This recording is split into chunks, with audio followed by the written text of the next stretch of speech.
Добрый день, друзья, я Владимир Васильев, я рад вас приветствовать на своем канале. И сегодня будет история, понятно, о самолете, но о самолете, о котором много впереди будет часто звучать фраза «очень» и «самый». Встречайте, сегодня на нашем обзоре Boeing 777, 3 семерки у нас на тесте.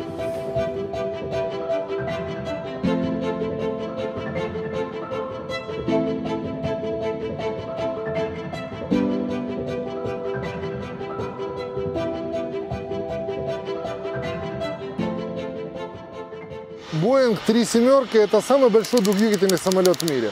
Это самолет, который на сегодняшний момент на современной модификации этого самолета ставит самые мощные авиационные двигатели. Это самолет, у которого самые большие шасси, самые большие колеса среди пассажирских Боингов и всего. Это самолет с самой большой дальностью полетов, и он смог пролететь больше 21 тысячи километров без посадок. Это первый самолет, который был построен с системой автоматического проектирования, и он был выполнен без применения бумажных чертежей. Это первый Boeing с полностью электромеханической системой управления, то есть так называемый fly-by-wire. То есть этот самолет летает по проводам. О Boeing 3 семерки рассказано очень много. Я думаю, что это легко, можно о нем много почитать, но мне хотелось бы в этом обзоре именно показать те места и те интересности об этом самолете, которые вряд ли вы, будучи как пассажир, можете увидеть. Потому что это прекрасный самолет, многие из вас летали на нем, и мне нравится на самом деле летать в этом самолете пассажиром. Мы попадем сегодня в кабину самолета, мы попадем в комнату отдыха экипажа, мы узнаем, как готовится вот это огромное количество еды, чтобы накормить вот эту, я не знаю, ораву людей, которые летают в этом самолете. Мы заглянем в багажное отделение и попробуем разобраться, действительно ли мог Шварценеггер выпрыгнуть из самолета на ходу или нет. Вот это самые большие шасси, которые существуют на сегодняшний момент в мире. Это самые мощные шасси, которые выдерживают самый большой вес. Это самые прочные и самые большие колеса в мире пассажирской авиации. И все это на Boeing 777. Тележка шасси, которая стоит из 6 колес, она стоит плоско. И она совершенно плоско убирается в нишу шасси. На посадке, если вы обращали внимание, то всегда заднее колесо находится немножко ниже, чтобы самолет на посадке в первую очередь касался этими задними колесами, и потом уже полностью опускалась вся стойка. И вот тут интересная гидравлическая система, потому что самолет взлетел, то есть, естественно, стойки немножко провисают. Потом с помощью гидроцилиндров, называется они тиллер, происходит выравнивание стойки, и после этого уже плоско убирается. Соответственно, когда шасси выпускается, тоже этот угол меняется. И все это выполняется автоматически, но за счет цифрового управления.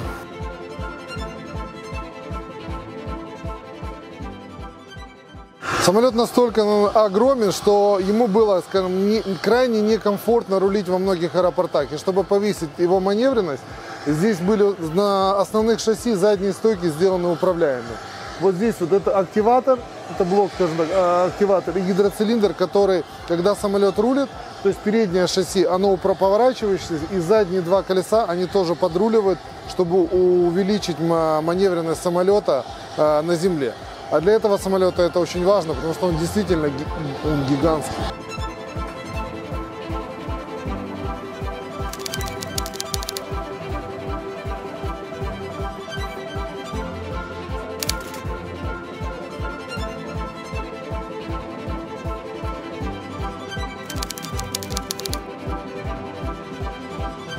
Да, действительно, здесь существует вроде бы как обычная стойка шасси, вот ломающийся подкос, но на самом деле даже скажем, нельзя сказать, что шасси это сложные элементы, это один из важных элементов самолета. Здесь все происходит очень последовательно. То есть после того, как самолет взлетел и пилот собирается убрать шасси, что происходит? Когда он активирует ручку, первое, что делается, отрабатывается гидравлическим тормоза, останавливаются колеса, чтобы они не вращались.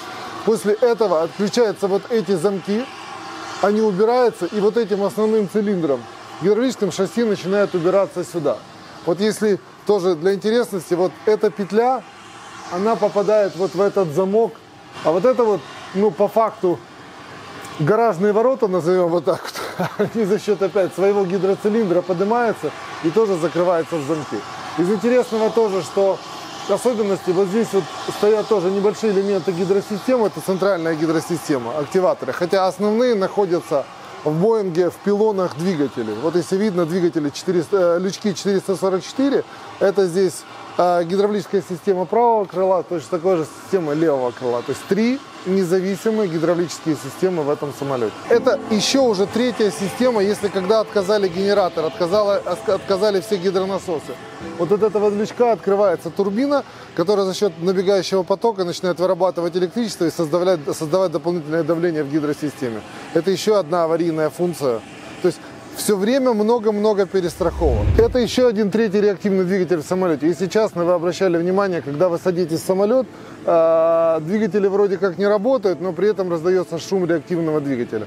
В таких больших самолетах установлена еще дополнительная силовая установка, которая, когда самолет находится на земле, она работает, она вырабатывает электричество, она запитывает систему кондиционирования самолета и гидравлическую систему. То есть это и здесь, по факту, в 777 3 двигателя. Кстати, из интересной истории. Первоначально, когда создавался проект 777, он был действительно трехдвигательный. Но в какой-то момент эти разработки легли под сукно, но со временем, когда проект действительно начали воплощать в жизнь, то был взят тот проект, но уже как бы спроектировали его под двухдвигательный самолет, потому что это более эффективная система. Кстати, еще о том, что самый и первый.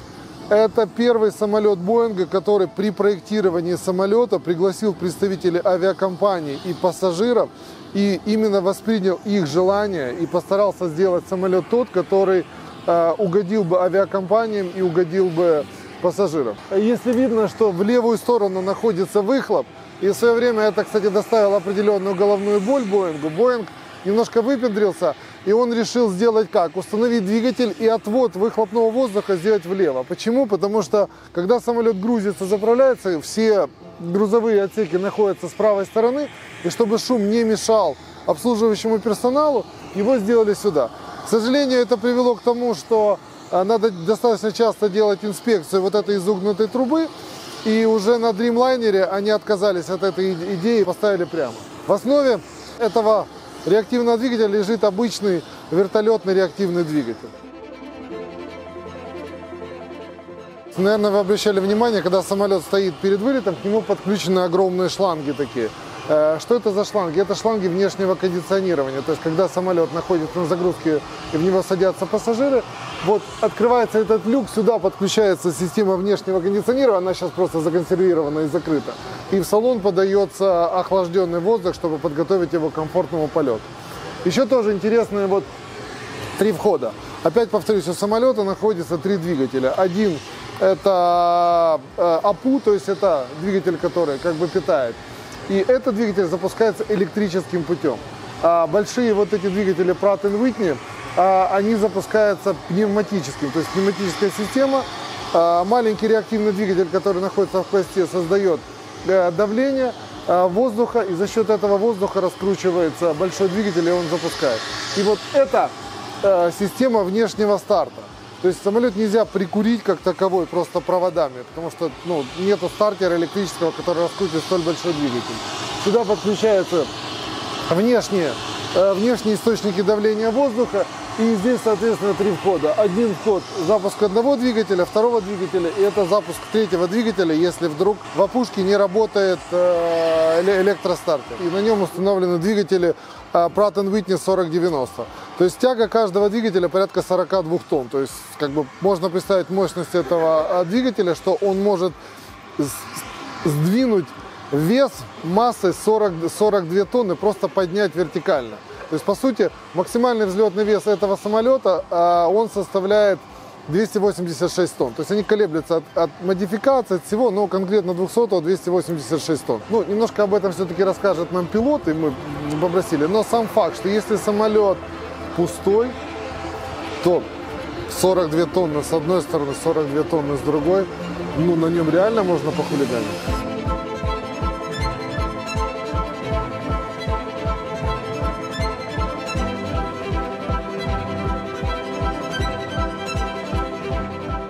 Наверное, можно провести легкую корреляцию. Каждая тонна этого самолета стоит $1 миллион. Когда этот Боинг начал опускаться, прайс-лист этого самолета составлял около $300 миллионов.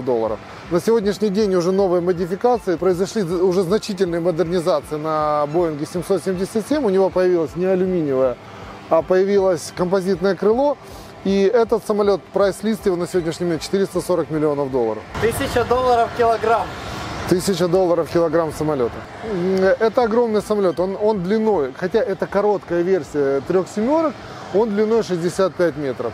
Уже новые версии и более 300 версии достигают длины 73 и 76 метров соответственно. Так вот, если этот самолет поставить вертикально на хвост, то он будет высотой 16-этажный дом. Создать конструкцию очень прочную. Самолет допускает перегрузки 2,5 G, то есть это достаточно много. Это прочная, мощная конструкция, которая в пустом виде весит около 100 тонн. Просто ради интереса я попытался загуглить, сколько стоит 16-этаж, сколько весит, прошу прощения, стоит, наверное, дешевле, а сколько весит 16-этажный дом, который будет стоять по сравнению с рядом с Боингом, он весит от 6 до 10 тысяч тонн.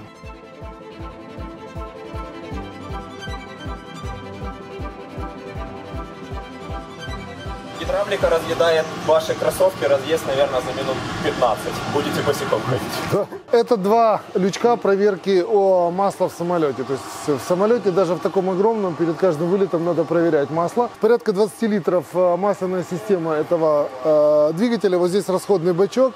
Вот здесь обычная, на самом деле, вот так открывающаяся горловина, куда заливается масло. И вот здесь вот расположен лючок, его, наверное, чуть дальше нужно отойти, это обычное зеркальце. И не зеркальце, а окошко. В этом окошке видно уровень масла. Ну, в среднем, вот, поговорив с техниками, уровень потребления масла где-то порядка 200-250 грамм в час. То есть, по сути, этот самолет, долетая из Киева до Нью-Йорка, где-то порядка 2 литров масла может потребить каждый двигатель. Наверное, это немного, учитывая, какое количество тысяч лошадиных сил в этом двигателе.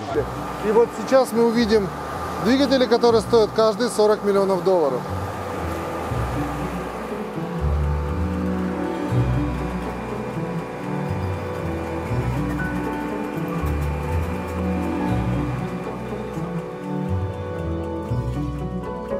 Вот это мозг двигателя. Вот это именно электронно. Здесь находится блок электронного управления двигателя. Вот полностью в этой всей коробке. Сюда заходят все мозги. И отсюда, собственно говоря, сюда поступает команда от пилота, что двигатель должен выполнить. И этот блок уже распределяет на все, скажем, он заставляет двигатель работать. Каждая лопатка этого двигателя она подписана, она номерная, и она имеет определенный вес. То есть это каждая отдельная деталь. И вообще лопатки это, наверное, один из вообще сложнейших элементов вообще в производстве и металлообработке. И непосредственно вот здесь начинается компрессор, который сжимает воздух. И вот здесь уже сзади находится камера сгорания. Вот это так называемый инлет. То есть здесь стоит большой вентилятор, фан, который уже создает тягу двигателя за счет двухконтурности. Потому что не только просто реактивная струя действует, а еще вращение этого огромного вентилятора тоже создает эту тягу, которая обдувается вокруг двигателя, так называемый второй контур, и создается давление. Вот здесь, если видели, для самолета, чтобы остановить такую огромную массу, применяется так называемый реверс. Вот этот конус, он сдвигается назад, здесь находятся выхлопы, которые меняют направление реактивной струи двигателя. Она заставляет дуть его вперед для того, чтобы остановить самолет. И вот этот конус сдвигается назад, здесь находится реверс. И, собственно говоря, здесь и находится основная часть двигателя. Из тоже моментов таких, чтобы проверить реверс, во время сервиса выполняет 2 человека. Один находится в кабине, радиосвязь, и по команде одновременно выпускается реверс, и механик нажимает эту кнопку, это как бы для дополнительной безопасности. В этом случае этот конус сдвигается за счет гидравлической системы, и можно обслужить реверс.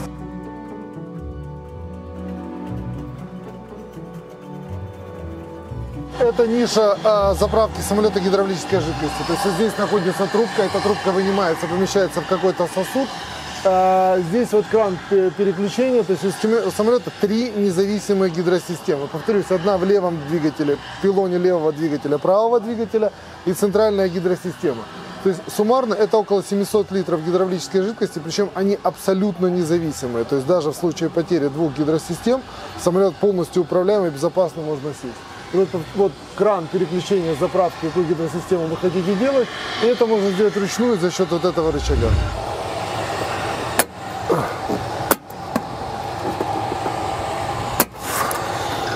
Вот это центральный кран заправки системы водой. То есть система воды. То есть, в общем-то, на борту находится с собой в дальний полет, он берет 1300 литров воды. Это необходимо для потребностей пассажира во время полета. И вот этот вот лючок заправки здесь подключается. Можно выставить то количество воды, которое необходимо заправить на этот перелет. И вот через этот лючок это все происходит. Так, не знаю, кто-то раньше показывали это отверстие в самолете. Вот эти 4 маленькие отверстия, то есть 3 маленьких отверстия, это то, через что заправляется специальная жидкость, вот эта вот синяя жидкость, которая применяется для слива воды в туалетах.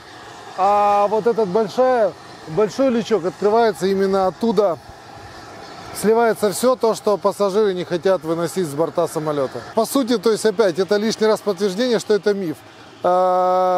Все не падает вниз, не замерзает и не сыпется. Не, было на классиках, это были даже случаи, когда просто у классиков просто баг был, грубо говоря, а если самолеты летали с вот этой вот штукой, если там где-то протекание, допустим, было, это протекал вот это вот синее, и падал синий лед, грубо говоря, синий кусок льда, а именно сами как бы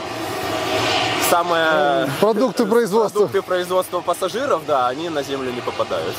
Все подливается и утилизируется, то есть полная утилизация. Да. Кстати, тоже действительно, эта 200-ка, у нее нету пяты, потому что у 300-го 777, у которого более длинный фюзеляж, у него стоит специальная пята, чтобы в случае касания полосы, ну то есть очень длинной, где-то перетянул пилот, чтобы касание проходило этой пятой. Здесь этого нету, но чтобы предостеречь и как бы выяснить, было ли касание, вот это совсем не антенна, вот этот маленький желтый такой хвостик назовем, это та вещь, которая именно ей самолет первой касается полосы, если был перетянут штурвал, и передается сигнал о том, что происходит касание полосы. Вот это узел заправки самолета, то есть у Боинга 777 два узла заправки топлива на каждом крыле. И вот как производится заправка. Самолет действительно очень умный и автоматизированный. Сюда подключается, вот на вот эти два входа подключаются шланги заправки. Сюда заправка может осуществляться под давлением. Повторюсь, самолет может принять 128 тонн топлива. А все, что каким образом происходит. То есть мы можем, опять, пилоты или команда, которая готовит самолет, считает количество топлива, которое нужно взять на самолет. Вот здесь вот заставляется количество топлива. Мы, допустим, хотим заправить, ну вот выставляем 65 тонн. 65 тонн. После этого мы нажимаем Total Load Select. И сейчас мы ждем, что делает самолет в данный момент. Он считает, каким образом ему нужно распределить топливо по бакам. То есть именно считается weight and balance, сколько, куда ему необходимо заправить. Вот посчитал он, что надо 29,3 в правый бак, 29,4 в левый и 6,3 в центральный бак. После этого все, что нужно сделать, это открыть клапана, и все, и пошла заправка. И он автоматически распределит топливо, то, которое нужно. Кстати, тоже из особенностей, вот этот вот рычаг, ну как бы мы не будем, у самолета есть два вида, каким образом можно слить топливо. Первое, если это необходимо сделать на земле, через эти же клапана происходит и слив топлива. Вот открывается вот этот вот рычаг, меняется, переключаются клапана, и через них можно сливать топливо. Если необходимо сбросить топливо в воздухе, а иногда такая ситуация бывает в случае аварийной, как правило. Почему? Потому что взлетный вес самолета, как правило, всегда на 777 однозначно больше, чем посадочный. И самолет, если он взлетел, только что имеет полную заправку, он не может приземлиться. Поэтому ему нужно сбросить. Вот там на концах крыльев такие небольшие трубки, через которые пилот может включить систему и сбросить лишнее топливо. В принципе, все 128 тонн можно закачать около часа. Ну, как правило, заправка этого самолета не всегда они берут полную заправку, занимает порядка 1,5-2 часов. Закрываем клапана, заправка произведена, все сделали. Выключаем.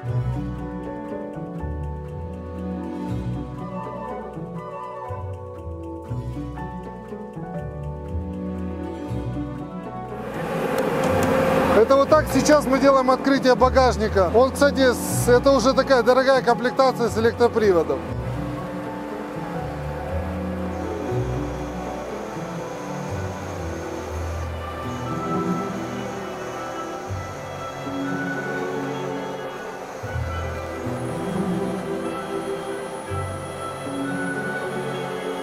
Это пульт управления автоматической загрузки самолета. То есть люди, которые осуществляют загрузку самолета, включается блок, полностью все багажное отделение поделено на секции.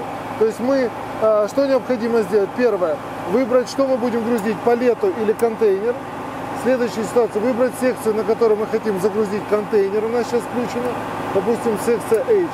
И у нас включается, вот, мы можем двигать эти контейнеры ближе, дальше, или же можем двигать их вперед или назад. Мы включили назад. После этого вот этой ручкой осуществляется движение, поднимаются наверх ролики, и которые в нужном алгоритме полностью передвигают контейнер на то положение, на которое необходимо. Тот, кто смотрел фильм «Командос», тот меня поймет. Это вот тот люк, которым воспользовался Арнольд Шварценеггер. Но мы немножко об этом расскажем позже. Твой любимый самолет с трапом? Я люблю самолеты, конечно, своим трапом, но вот это недоработка 3 семерок, что у него нету своего трапа. Хотя есть надувные горки, на которых можно, если что, скатиться. На самом деле я первый раз захожу в 3 семерки по трапу. Обычно в нее уже идешь через рукав. То есть, но мы заходим на борт Боинга 3 семерки. Здравствуйте, Дима. Здравствуйте. Дима, командир этого замечательного самолета. Оксана. Оксана. Да, дякую. Ну, мы пришли к вам в гости. Расскажите, что, какие чудеса у вас здесь есть.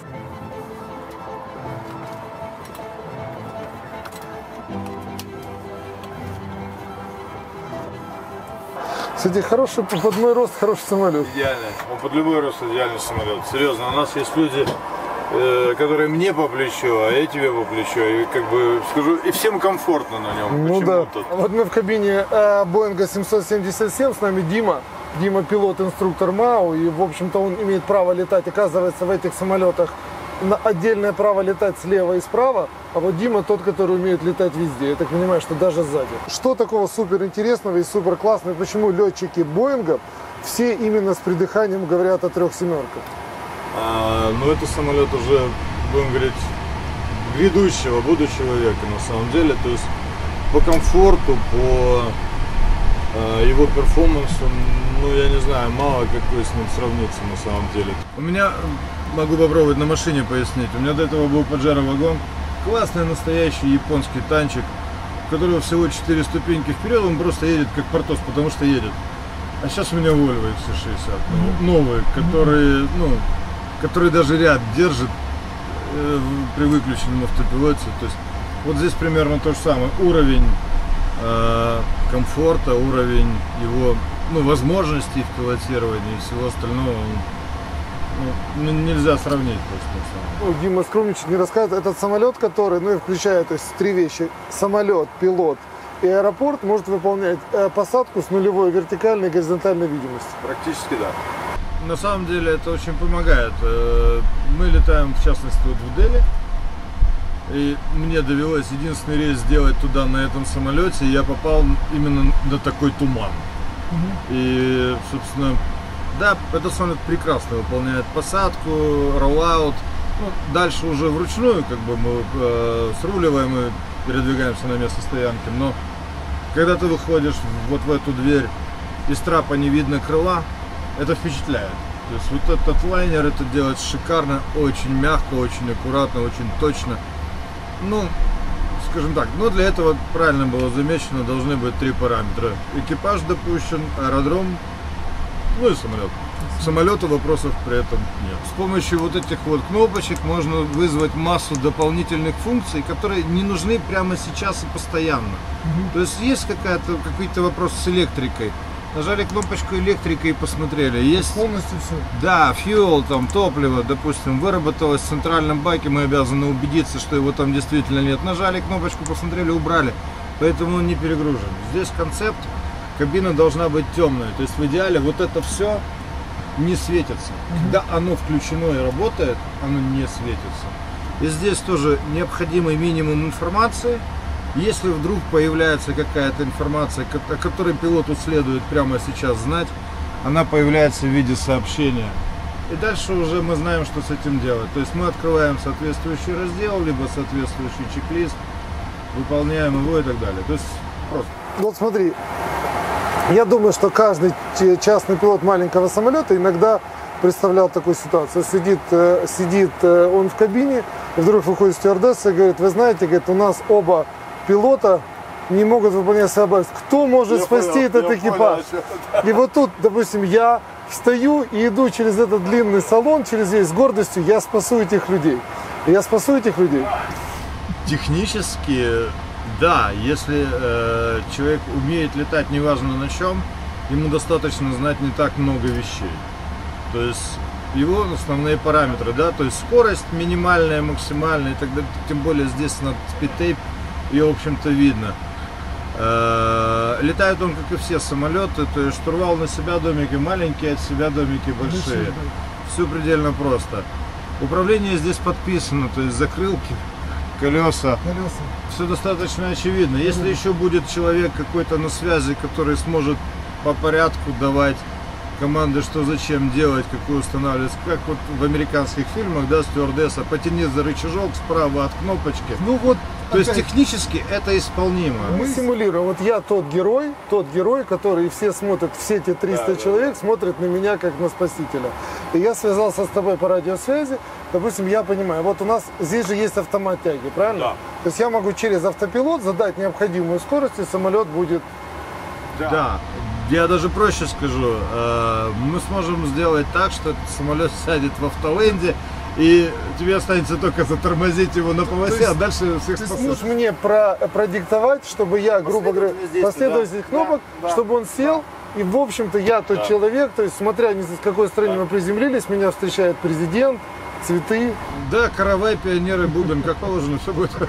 Нет, ну, на самом деле, уровень развития техники сейчас это позволяет. И данный самолет, при условии, что мы летим на аэродром не где-то там, ну, не знаю, в пустыне в какой-то глубокой. Сейчас мы летаем часто в Европе, да, в которой аэродромов больше, чем просто городов.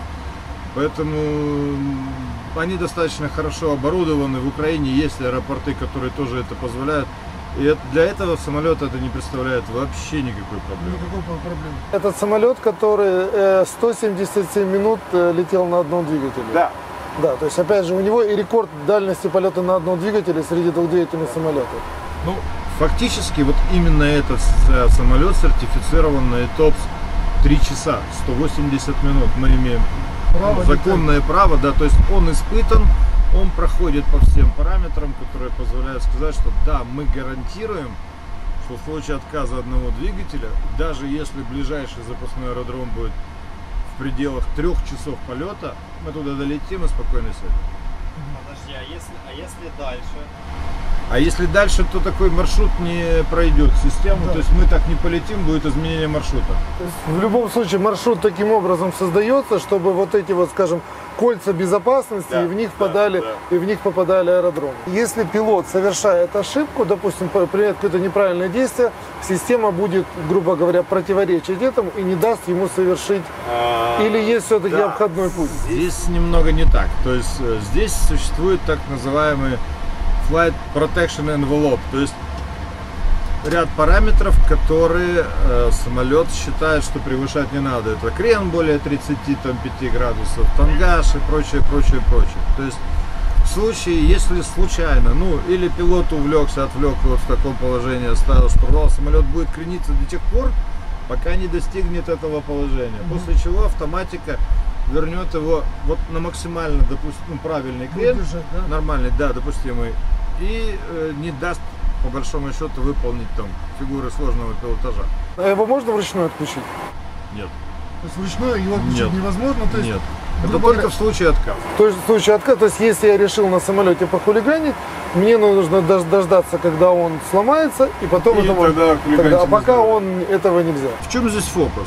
Все находится на дисплее, нет необходимости. Все апдейты приходят, опять же, заливаются в систему, не потеряется страничка этого QRH, никто не завернет, не знаю, что-нибудь. Второе, это нет возможности обойти чек-листы. То есть, ну, чек с книгой, да, вот скажем, у тебя до взлета 3 чек-листа, да, before start, before taxi, ну, я уже молчу, pre-flight, там, да, 3 или 4 чек-листа. Бывает такое, что в суматохе тоже не помнишь, ты его выполнял, не выполнял, начинаешь выполнять сначала. То есть здесь без вариантов. Выполнено, все, он сразу переходит на следующий. Он не позволит перейти на следующий, минуя предыдущий. То есть здесь система настроена очень грамотно и толково. Плюс наиболее важные моменты здесь, они имеют close loop, так называемые. То есть если что-то тут поставлено не в то положение, я сейчас продемонстрирую. Вот пока я его не включу, чек-лист не выполнится. То есть я перед запуском я обязательно должен закрыть fuel valve, и тогда все будет работать. Да, в противном случае, ну ты же понимаешь последствия возможные. То есть здесь очень грамотно все настроено.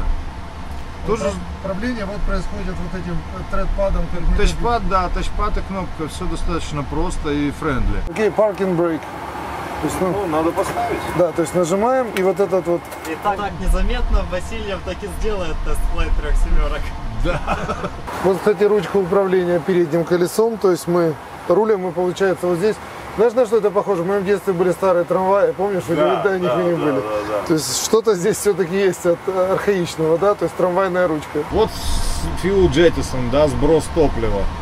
Это через вот эти вот трубки, которые Да, за концом. да. Причем система сделана так, что он очень умный. То есть, как только мы армируем систему, он сразу понимает, что мы собираемся аварийно садиться. И он считает, то есть, до запасного аэродрома максимальную посадочную массу и уже автоматически рассчитывает, какое количество топлива он сейчас оставит в баках. Нас интересует, сколько он сбросит, а оставит в баках. Хорошо, а вот просто как запустить двигатель? Просто вот можешь показать, как это, что нужно сделать? Это ловушка. Ну, для начала надо повключать все, что нужно, да, то есть гидравлику, топливную систему и прочее.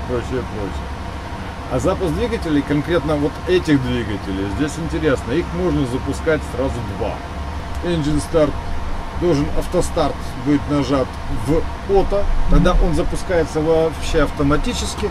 Здесь мы контролируем из всех параметров только oil pressure, то есть это единственный параметр, который FADEC не контролирует. Эта дверь, она, ну, так скажем, она антивандальная. Вот так вот. На самом деле это действительно бронированная дверь, чтобы защитить экипаж в случае захвата самолета. И она, ну, фактически бронированная дверь. То есть через нее крайне тяжело проникнуть. И это вот здесь единственно расположены вот эти 2 специальных люка, которые наоборот, только экипаж может в случае какой-то заклиненной аварийной ситуации действительно открыть вот эти люки и через них выбраться. Но дверь бронированная. Вот эти девушки-стюардессы, они, в общем-то, всегда делают погоду, и почему мне нравится. Я вам скажу так, пилот, наверное, не услышит, именно из-за вас приятно летать на авиакомпании МАУ. Вот вы такая, как бы, хрупкая на вид девушка. Как вы справляетесь с столь огромной дверью, как вы ее закрываете? Дверь кажется огромная, массивная, но на самом деле здесь есть вспомогательное устройство, которое как бы электрическое, которое помогает. Снимается кнопка и тихонько тянется совершенно на себя. Это можно, видите, делать одной рукой. Немножко подтягиваешь, вот дверь закрыта. Все очень прям... А открыть ее как? Можно попробовать? Так же, да. То есть я ее открываю? Да, полностью до конца. Вот, и выталкиваете. Это надо? Нет, это вы не трогаете. Вы выталкиваете, но в это время очень важно держаться за ручку еще. Чтобы ее ветром, да? Да, ну и для вашей безопасности. Вы открываете, когда может капать. И вот услышали щелчок, она таким образом, она так зафиксировалась. Так и она удерживается.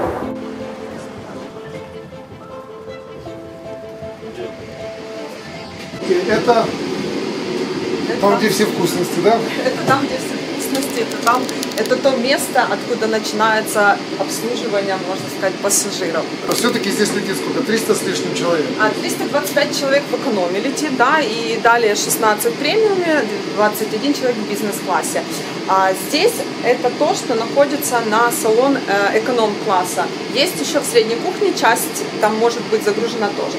А здесь помещается, притом помещается не на одно обслуживание, а на два обслуживания. Да? Это в основном будет горячее питание и снеки или предусмотрение, а также два. То есть довольно-таки много. Здесь помещается, оно все загружается в телеги. Горячее питание вы получаете на борт, вы сразу же загружаете, оно здесь стоит в разогревателе. Если предусматривать, что мы сейчас вот взлетим, и минут через 20-30 мы начинаем обслуживать пассажиров горячим питанием, да, оно все загружается.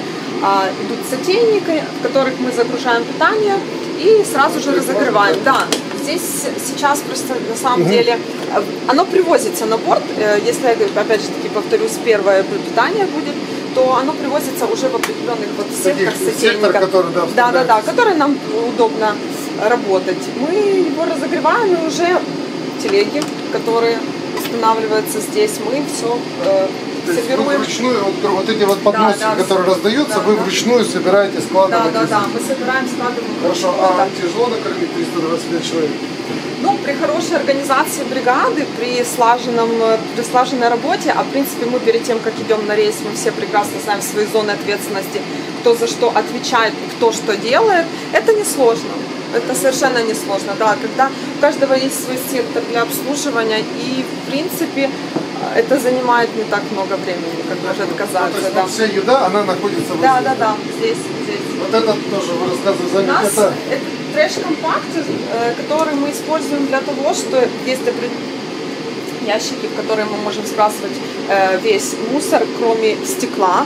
И в итоге мы потом нажимаем для того, чтобы оно спрессовалось и получилось компактно. Потому что за 10-12 часов, сколько мы летаем, тут баки довольно-таки большие, огромные, мусорные. Но тем не менее, когда есть возможность немножко мусора. Почему добавку не даете, когда просят? Добавку не даем, когда просят.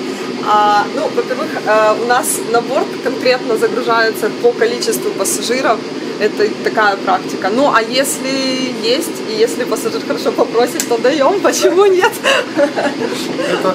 Это здорово. То есть вот эта кухня, сколько здесь на 3 семерках 3 кухни, правильно? 3 кухни, да. Здесь это самая большая по вместимости именно телег, в котором находится питание. Здесь мы нагреваем водичку, то есть она изначально закрыта. Единственное, что хотела сказать, что в кипятильниках, если вы знаете, вода никогда не закипает до 100 градусов.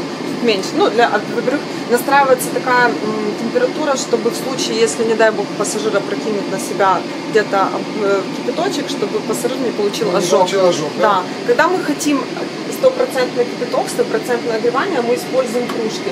Это больше мы используем, может быть, в каких-то случаях или для себя, для бортпроводников, или же, в принципе, в основном это кипятильники. Даже в кофе и чай заложена норма безопасности. Да, конечно, обязательно. Были случаи, я знаю, не в наших авиалиниях, а в других я слышала, что обжигались, особенно это при турбулентности, а почему-то, я не знаю, вот сколько лет летаю, получается так, что как только ты разносишь горячие напитки, начинается турбулентность. Это вот почему-то, это всегда есть такая вот ситуация. И, конечно же, мы из этого наливаем неполные стаканы. Некоторые пассажиры говорят, я хочу побольше.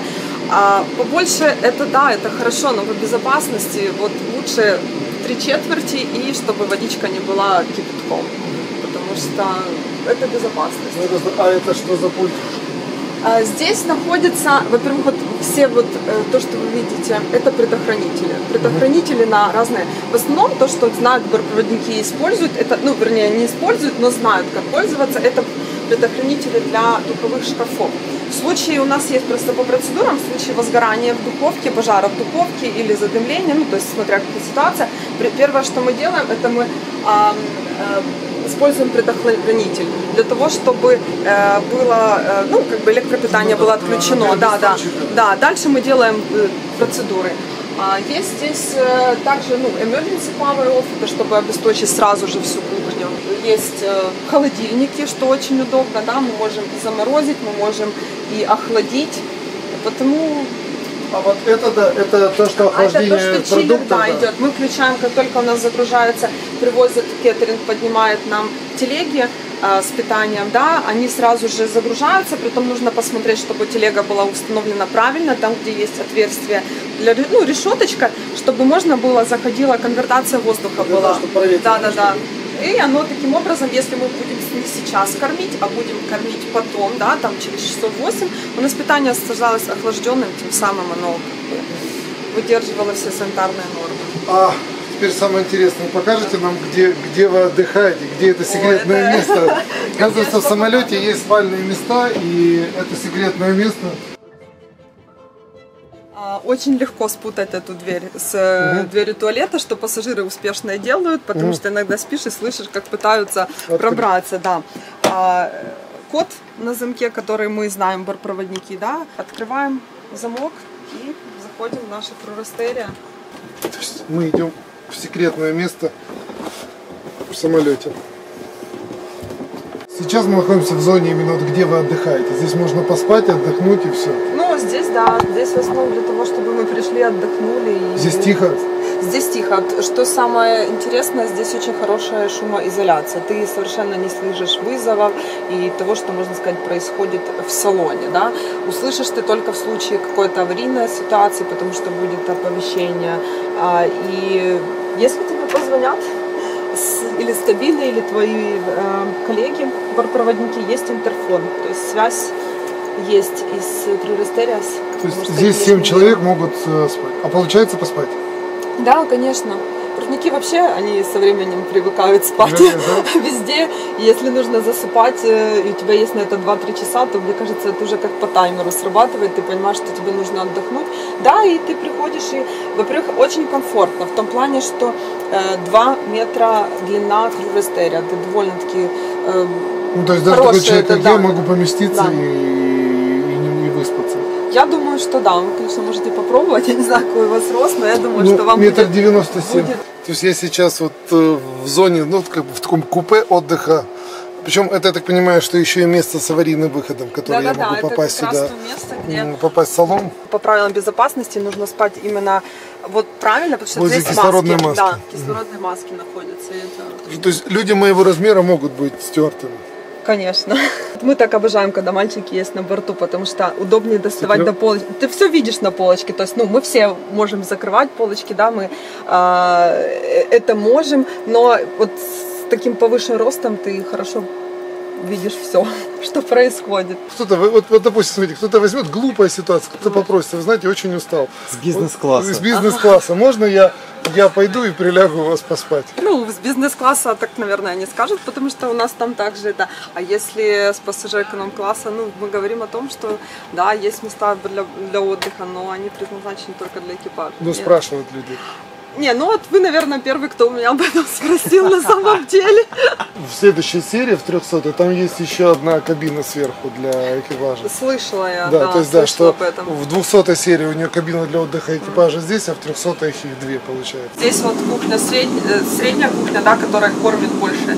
Премиум-класс, и вот то, что я говорила, вот это у нас кухня больше идет на эконом-класс, тут также помещается довольно-таки много. Поэтому... А чем отличается кухня бизнес-класса? Мы можем сходить и посмотреть? Да, конечно. Это нет. Чем она отличается? Тем, что у нас есть, как ранее мы говорили, кофемашина, да, которую мы можем делать заварной кофе для пассажиров, притом выбирать здесь функцию эспрессо, латте и, то есть регулировать. А холодильники, в принципе, такие же есть, как и на задней кухне. Есть здесь, что очень удобно, особенно в зимнее время. Это как такая вомер, мы называем вомер компартмент. Немножко можно подогреть здесь булочки для бизнес-класса, можно подогреть здесь чашки, то есть фарфор, чтобы подавать чай, кофе уже в подогретой чашке, в теплой. Это намного приятнее. Есть ощущение, вот я иногда, допустим, мы даже говорили, там, Cessna 421. Я подошел и понимаю, что это зрелая девушка, это зрелая женщина и все. А к какому-то самолету ты подходишь, получаешь, чистый хулиган такой, знаешь, парень, все, хулиган и все. И вот ощущение Это мальчик или девочка? Вот мое ощущение личное, ну это такой аристократ. Вот он дисциплинирует. Мы привыкли, у нас самолет мужского рода. Ну, он все равно, если есть самолет, вот по мне, вот ты подходишь, я четко понимаю, это девочка и это мальчик. Я не могу объяснить это, вот я на самом деле, я не могу сказать, логики в этом нет. Это чувство, это именно ощущение, да. Для вас. Это мальчик. Тоже, да. Ну, это дает какую-то определенную уверенность, знаете, когда приходишь, знаешь, там мальчики в кабине, это вот дает, ну, какую-то вот надежность, это вот наш родной мальчик, который нас отвезет. Ну, то есть, да, мальчик. Что не делать пассажиру? А вот представьте себе, что это вы не в самолете, а у себя дома. Вот то, чего вы не делаете у себя дома, совсем будет хорошим тоном не делать и в самолете. Закидывать ноги, там, не знаю, куда-то там наверх, там, на полки и прочее, прочее. Там, мусорить, ну, банально. Это общечеловеческие, мне кажется, качества, которые должны соблюдаться. Тогда следующий вопрос. Тяжелые ситуации. Что было такого? Бывало всякое. У меня человек умирал на борту. Вот, мы летели в Тель-Авив.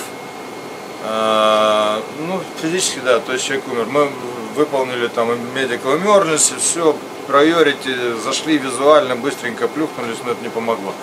Ну, там, собственно, будем говорить так, у человека серьезная стадия рака была, и он летел с семьей, и семья, в общем-то, не имела никаких там вопросов, ничего. А в каком случае командиру начинают докладывать о чем-то на борту? Где эта грань, когда... В любом. В любом случае, В любом. То есть, что бы ни происходило, понимаете, в чем дело? Любая ситуация, она имеет, будем говорить, несколько ветвей развития возможных, да? То есть, пришел человек слегка выпивший, вот с этого обычно началось. Да, и может быть он уснет себе благополучно и будет себе спать весь полет, а тут вдруг ему захотелось нахамить. И вот с этого может пойти дальнейшее развитие. Поэтому командир должен знать о том, что происходит в салоне. Чаще всего командиры это уже достаточно опытные в авиации люди, и они могут дать отдельный совет бортпроводнику, как правильнее поступить в данные. А вот вы, Оксана, вы привязывали кого-то? Привязывать? Нет. Очень хорошо, что я не привязывала никого. Но да, вот я хотела то, что говорила Дима, очень часто вот именно изначально к вашему вопросу, что чего не делать пассажиру, это прежде всего понимать и оценивать нормально свое состояние перед тем, когда ждешь на вылет, потому что недооценивают иногда, выпивают, слабое здоровье, начинаются проблемы и с одним, и с другим, и со здоровьем на борту. Очень часто сейчас, тем более, очень много утренних рейсов. Ну, вот мы сейчас летаем, летом чартерная программа большая. И практически чуть ли не на каждом рейсе люди не спят, немножко выпивают, и у них то падает давление, то становится плохо, и практически каждый рейс бортпроводники пытаются оказать помощь пассажиру. Да. И вот это вот то, что всегда хотелось говорить пассажирам: оценивайте нормально свое состояние и здоровье, и возможности по алкоголю. Лучше его вообще не пить перед вылетом. Не только по алкоголю, на самом деле. То есть человек, который изначально плохо себя чувствует. У меня был случай, мы возвращались с полдороги из Милана из-за того, что человек просто, он очень плохо себя чувствовал, но решил, что полетит. Там накушался каких-то таблеток, а на эшелоне ему стало уже совсем плохо. И, ну, как бы врачей профессиональных с оборудованием у нас на борту не было, пришлось разворачиваться и садиться. И в тот момент еще и Львов был закрыт на ремонт, то есть ближайший аэродром был Борисполь, мы тут, ну, в общем, не, все хорошо, человек выжил прекрасно, спокойно, своими ножками вышел с самолета, сказал, я уже могу лететь, но тут мы уже ему отказали. А счет выставляется потом этому человеку? Нет, это medical emergency, это может случиться с любым человеком. Мы все живые люди, это может случиться с любым. Это правда, что чем раньше ты отстегнешься и встанешь в проход, тем быстрее все будет? Не правда. Да, это иллюзия. Ну, на самом деле, я вам должен сказать, что вот для меня большой пример. Я летал, ну, так уж получилось, с пассажиром и на европейских разнообразных компаниях. И вот меня впечатляет тем, что почему-то этот миф существует только у нас. То есть потом наши же люди, которые летят, например, какой-нибудь Air Европой, почему-то они этого не делают. Возникает закономерный вопрос. Это влияние Родины или что-то еще, не знаю. Я из этих ситуаций личный опыт. Air Jamaica. если мы думаем, что вот люди стоят, я тоже понимаю, когда самолет приземлился, все встали, надели куртки, надели шапки и с красными лицами стоят, вот и все, и обливаются. И это, иногда это выглядит смешно. Из моего личного опыта, заход в Кингстон, это столица Ямайки, уже на 3-м развороте весь самолет стоял. Причем это был 757, это был 757, то есть он меньше, конечно, но тоже самолет не маленький. И на 757 стоял весь самолет, причем он, и вопрос, когда мы приземлились, они открыли обе двери, подали трапы, и в логике произошло, что люди стали выходить крест-накрест. Вот, да, это классика жанра. У нас обычно это было с посадкой пассажиров, то есть когда в каком-нибудь Хургаде, например, или Шарм-эль-Шейхе ставят 2 трапа, по совершенно удивительному стечению обстоятельств, те, которые имеют билеты в переднюю часть самолета, они идут в задний трап и, соответственно, наоборот. Потом они встречаются где-то в середине салона и начинают посадочными мериться там. Здесь у нас электрощитовая, назовем так ее, но она в МРИ. Мы когда делали сюжет Антона 225, там где-то такая как бизнес-класс, наверное, вместе с тем премиум. Это электрощитовая. Здесь на самом деле это как бы агрегатный отсек, тут где находятся непосредственно все блоки управления, и авионика, и системами. Вот здесь пульт управления, то есть отсюда все системы предпрограммируемые. Люди, которые осуществляют обслуживание этого самолета, могут то есть войти практически в любой блок, сделать прямо непосредственно на этом месте проверку системы всего. Вот здесь. Тут тоже есть, можно обойти через нос. Вот здесь находится ниша уборки шасси, и можно вот так пройти туда в нос, почти к локатору, и выйти с другой стороны. И вот здесь вот у нас находится вот этот вот люк, который я показывал снизу. Почему я говорю? Я каждый раз, видя этот люк, вспоминаю фильм «Команда». И именно из него вот так вот попал герой Арнольда Шварценеггера, открыл этот люк и выпрыгнул. Приземлившись, ну правда это или нет на самом деле, или вымысел, кино получилось очень правдоподобно. Получится это на самом деле, это решайте сами. А теперь мы можем пройти в багажный отсек. Это багажное отделение, это переднее. То есть у самолета 3 багажных отделения. То есть это переднее, заднее и еще есть небольшое тоже в задней части. Кстати, они герметичные. То есть здесь тоже надувается, здесь поддерживается давление. Единственное, что передний отсек, он не подогреваемый. Подогреваемый отсек только задний. Поэтому, когда перевозятся домашние животные, то их размещают именно в самом заднем отсеке, потому что там осуществляется и поддерживается климат в этом самолете.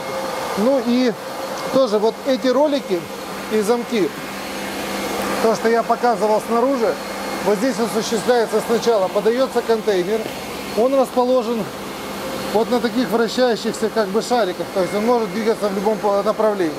Вот эти ролики поднимаются и задают направление движения контейнеру. Соответственно, задав предпрограммирование, где он должен стать, на какой секции, он остановится на этой секции, и замки его зафиксируют. Они это открывающие замки, и груз будет зафиксирован. Это осуществляет быструю посадку. Самолет полностью везде оборудован системой пожаротушения, везде датчики. Датчики, как правило, составляют здесь везде растянуты специальные тонкие провода в двойной оплетке. Как только происходит прогорание первой оплетки, подается сигнал, то есть это повышение температуры, и включается в том числе и система пожаротушения, которая здесь установлена. Здесь летают ваши чемоданы. Как всегда, наверное, приходите в небо.